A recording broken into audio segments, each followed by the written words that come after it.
O eixo 1 da Conferência Nacional de Educação é intitulado O Plano Nacional de Educação como articulador do Sistema Nacional de Educação, sua vinculação aos planos decenais estaduais, distrital e municipais de educação, em prol das ações integradas e intersetoriais, em regime de colaboração interfederativa. O próprio título do eixo já sinaliza esta articulação, o PNE como articulador do Sistema Nacional de Educação, visando o estabelecimento de ações integradas e intersetoriais numa perspectiva de colaboração interfederativa. Então, tudo isso feito no direcionamento para a garantia do direito social à educação, a educação pública de qualidade, pública, gratuita, inclusiva, democrática, laica, toda essa perspectiva colocada, tanto a educação básica quanto a educação superior, e neste caso, pensando a perspectiva do sistema, envolvendo então a educação básica, a educação superior, o setor público, o setor privado. É importante também destacar que a partir da Emenda Constitucional 59 de 2009, nós vamos ter também ampliação da educação básica obrigatória no Brasil, que deixa de ser focalizada no ensino fundamental e passa a ser de 4 a 17 anos, isso implantando inclusive espaço na Constituição Federal, particularmente na Emenda Constitucional 59 de 2009, e também nos comandos do Plano Nacional de Educação, reforçando este debate. A discussão de sistema não é recente no Brasil, ela já vem dos anos 30, particularmente do Manifesto dos Pioneiros da Educação Nacional, mas de vários movimentos que foram feitos nos processos constituintes, visando consagrar um sistema nacional de educação que objetivasse garantir no campo educacional, sobretudo a partir da Constituição Federal de 88, um federalismo cooperativo sob a denominação de regime de colaboração, buscando, portanto, avançar no Pacto Federativo construído na cooperação e na coordenação entre os entes federados e na colaboração entre os sistemas de ensino, visando a garantia do direito social à educação, que é um grande desafio no país. Nessa direção também as conferências nacionais de educação foram fundamentais. Conferência Nacional de Educação Básica de 2008, Conferências Nacionais de Educação de 2010, 2014, 2018, 2022 e também as Conferências Nacionais Populares de Educação de 2018 e 2022. Além disso, e articulado a este processo, nós vamos ter várias iniciativas, proposições legislativas atinentes à instituição do Sistema Nacional de Educação e à regulamentação da cooperação federativa na área educacional. E aí a gente pode destacar, inclusive, o Plano Nacional de Educação, quer dizer, o tratamento que ele dá para o sistema, para as questões atinentes à cooperação e à colaboração em vários de seus dispositivos. Dentre eles, o artigo 13 e a estratégia 20.9. Ora, tais discussões, então, nos remetem a pensar esta dinâmica da cooperação federativa e educação, que é o coração do Sistema Nacional de Educação. E ela se apresenta no texto constitucional requerendo o fortalecimento das capacidades do Estado e um relacionamento duradouro, solidário, técnico e financeiro entre os poderes públicos.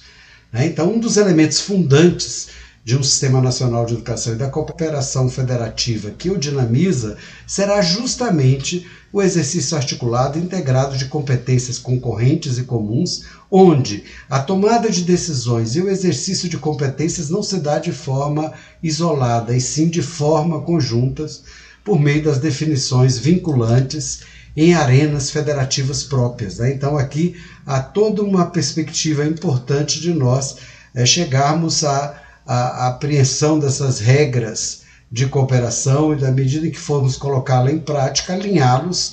à discussão de regime de colaboração. Regime de colaboração entendido como a expressão e a forma de organização dos sistemas de ensino por meio de relações de colaboração, garantindo o cumprimento das responsabilidades definidas nas normas de cooperação e nas novas regras de financiamento, todas direcionadas pelos referenciais nacionais de qualidade. Então, como a decorrência disso, os sistemas devem se organizar por lei, as normas de cooperação vinculantes às ações dos entes federados, e para que isto ocorra, cada unidade federativa precisará reorganizar os seus sistemas de ensino de acordo com as regras vigentes. Então, há aí toda uma perspectiva de agenda sistêmica de educação para o país,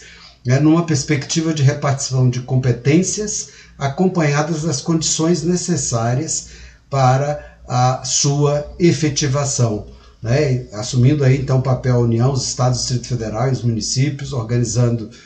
em regime de colaboração seus sistemas de ensino sob as bases da Lei do Sistema Nacional de Educação e da Regulamentação Federativa em Educação.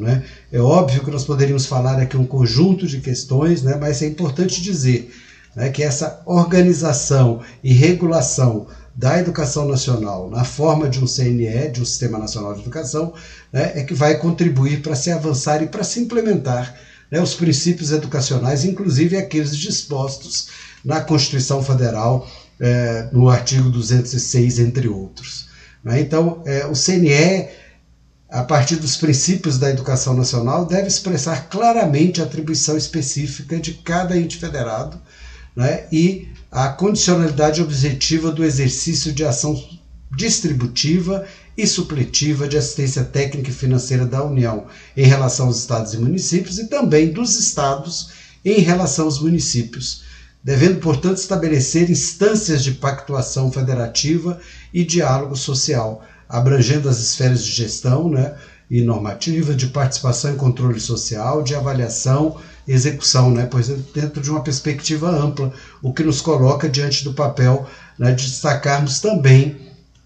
nesse debate, essa agenda instituinte dos fóruns permanentes de educação, nacionais, estaduais, distrital e municipais, com essa articulação com seus sistemas de ensino, fortalecer a ação desses fóruns, realizar com periodicidade as conferências de educação, que são passos fundamentais à proposição e deliberação coletiva na área educacional. A construção do CNE orientará o regime de colaboração e oferecerá as bases, portanto, para a efetivação do PNE como política de Estado, entendendo que esse CNE, no seu interior, nós vamos ter tanto o setor público quanto o setor privado, que deve ser objeto de regulamentação como previsto na legislação. E o Sistema Nacional, nessa linha, o Sistema Nacional de Educação terá o Fórum Nacional, constituído na forma da lei, como instância de efetiva interlocução, diálogo social e interação. Importante também chamar a atenção para o papel dos conselhos de educação,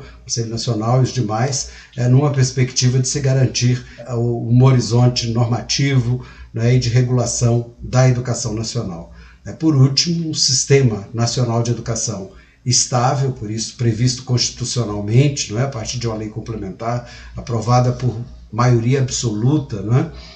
precisa contribuir decisivamente para o exercício da negociação e da cooperação entre os entes federados, para o efetivo cumprimento das metas do PNE, para assegurar em toda a sua abrangência, da creche à pós-graduação, o direito à educação a todos e a cada um, independente do lugar de nascimento e de moradia. É também uma perspectiva de se compreender a educação com essas normas comuns, mas também no respeito e valorização da diversidade. Acho que esses são desafios postos para o Sistema Nacional de Educação e a aprovação de um plano 2024-2034 como epicentro das políticas educacionais.